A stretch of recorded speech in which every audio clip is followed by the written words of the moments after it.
মা তাড়াতাড়ি ভাত দাও। দেখো সারা একদম গরম গরম ভাত প্রথমেই পড়ে গেল। ভাতের সাথে দিয়ে দিলাম কাঁচা লঙ্কা আর সাথে দিয়ে দিলাম একটা ডিম পোচ, দিয়ে দিলাম পোস্ত। আজকে পোস্ত কিন্তু পেঁয়াজ আর ধনেপাতা দিয়ে করেছি, একদম বাঙাল বাড়ির পোস্ত করেছি আজকে। সাথে দিয়ে দিলাম ডাটার তরকারি। বন্ধুরা জানো তো এই ডাটাটা কিন্তু আমার ছাদ বাগানের।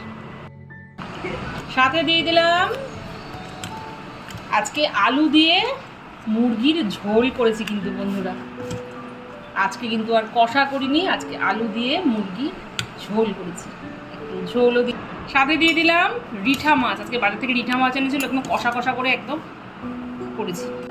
প্রথমেই পড়ে গেল থালায় ডাল সেদ্ধ, তারপরে আলু পটলের একটা নিরামিষ তরকারি, তারপরে পড়ে গেল আর মাছের কষা, দিয়ে দিলাম পার্শে মাছ, আর সব শেষে দিয়ে দিলাম চিকেনের ঝোল।